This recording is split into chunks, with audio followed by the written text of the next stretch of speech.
بسم اللہ الرحمن الرحیم۔ السلام علیکم۔ شداد کی جنت۔ کہتے ہیں کہ ملک الموت نے بارگاہ رب العزت میں عرض کی، اے مولا کریم، میں نے کروڑوں لوگوں کی جانیں قبض کی ہیں، مگر 2 جانیں ایسی ہیں جنہیں قبض کرتے وقت مجھے بڑا ہی صدمہ اور افسوس ہوا ہے۔ میں نے تیرے حکم کی تکمیل ضرور کی، مگر نہایت ہی دکھ کے ساتھ، اور وہ 2، ایک ماں اور ایک بیٹا تھا۔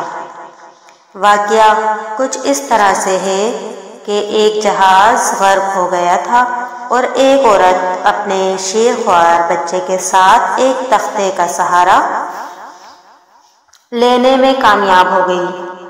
تختہ دریا میں بہہ رہا تھا اور ماں اور بیٹا اس پر سوار تھے۔ اے مولا کریم، اچانک تیرا حکم ہوا اور میں نے ماں کی جان اس تختے پر نکال لی۔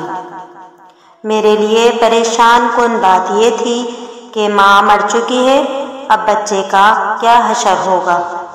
بچہ ایک ٹوٹے ہوئے تخت پر سوار ہے اور تختہ ہر آنے والی لہروں سے ٹکرا رہا ہے، جو کسی وقت بھی کسی تیز لہر کی زد میں آ کر الٹ سکتا ہے۔ بچے کے لیے نہ خوراک کا انتظام ہے، نہ کسی نگراں کا بندوبست ہے۔ دریا کے کنارے دھوبی کپڑے دھو رہے تھے۔ اچانک کسی کی اس بچے پر نظر پڑی تو تختے کو کھینچ کر لائے۔ وہ سب بڑے حیران ہوئے کہ ماں مر چکی ہے، بچہ بے یار و مددگار تختے پر زندہ سلامت موجود ہے۔ وہ لوگ اس بچے کو اپنے سردار کے پاس لے گئے۔ سردار بیچارہ بے اولاد تھا۔ سردار نے خوبصورت بچہ دیکھا تو اس پر اس کا دل آ گیا اور سردار نے بچے کو اپنی نگرانی میں لے کر اسے بیٹا بنا لیا۔ یہ بچہ 8-9 سال کی عمر کا تھا کہ اپنے ساتھی بچوں کے ساتھ کھیل رہا تھا۔ اتنے میں بادشاہ وقت کی سواری کی آمد کا شور سن کر سب لوگ ادھر ادھر بھاگ گئے، مگر یہ بچہ سڑک پر اکیلا کھڑا رہا۔ بادشاہ کی سواری گزر گئی، اس کے پیچھے اس کا عملہ پیدل آ رہا تھا۔ ان میں سے ایک سپاہی کو راستے میں سے سرمے کی ایک پڑیا ملی۔ اتفاق سے اس بچے کی نظر بہت کمزور تھی اور سرمے کی اسے بھی بہت ضرورت تھی، لہذا اس نے وہ سرما بحفاظت اپنے پاس رکھ لیا۔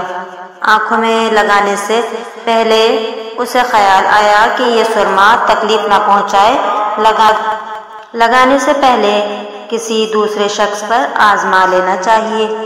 قریب ہی وہ بچہ کھڑا تھا، اس نے اس بچے پر آزمانا چاہا۔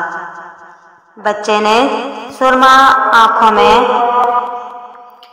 مگر جو ہی سرما اس نے لگایا اسے زمین کی تہ میں موجود چیزیں بھی نظر آنے لگی۔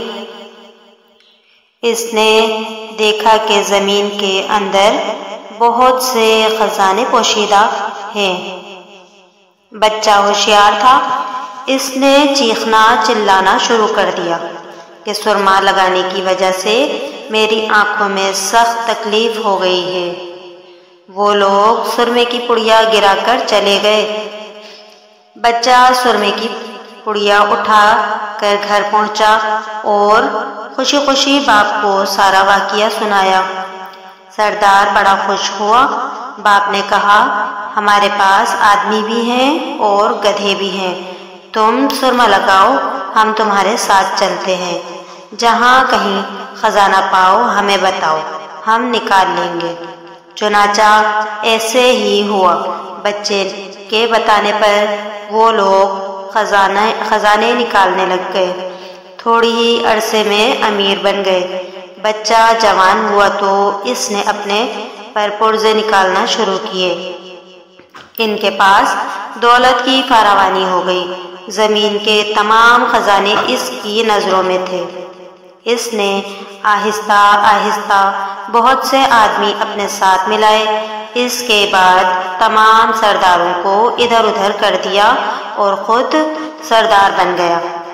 آخر نوبت یہاں تک آ پہنچی کہ اس نے بادشاہ کے ساتھ بھی ٹکر لے لی اور اسے مغلوب کر کے خود بادشاہ بن گیا۔ اس بچے کا نام شاداد تھا اور یہ وہی بچہ تھا جس کی ماں تختے پر ہی مر گئی تھی اور یہ اکیلا دریا کی لہروں کے ساتھ ساتھ بہہ رہا تھا۔ کہتے ہیں کہ جب یہ برسر اقتدار آیا تو اس نے حکم دیا کہ ایک ایسا کمال درجے کا شہر آباد کیا جائے جس کی ایک سونے کی ہو اور دوسری چاندی کی ہو۔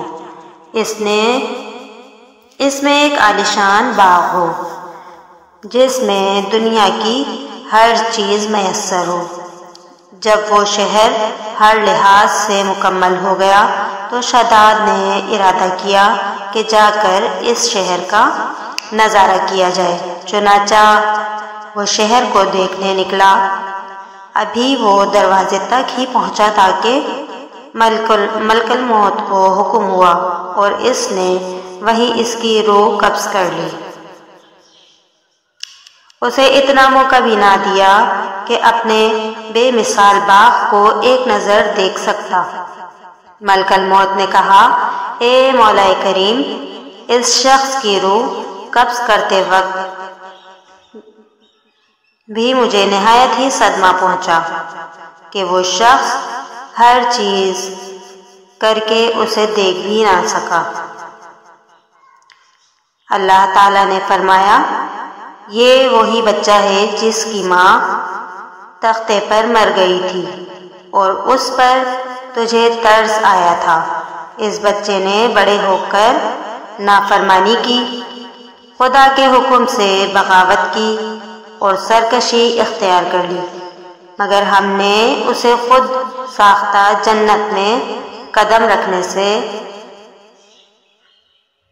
رکھنے کی مہلت بھی نہ دی اور اسے باہر ہی ہلاک کر دیا۔ اسی جنت کے بارے میں مشہور ہے کہ وہ دنیا میں مگر سب کی نظروں سے اوجھل ہے۔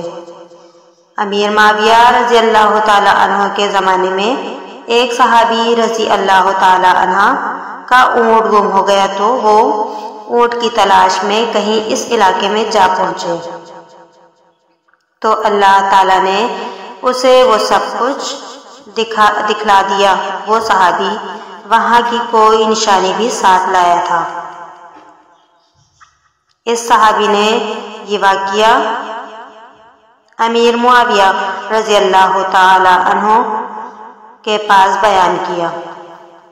انہوں نے اس جگہ کو کافی تلاش کرایا مگر کسی کو بھی وہ جنت نہ ملی اور اسے اللہ تعالیٰ نے ہمیشہ ہمیشہ کے لیے پوشیدہ کر دیا ہے۔ السلام علیکم۔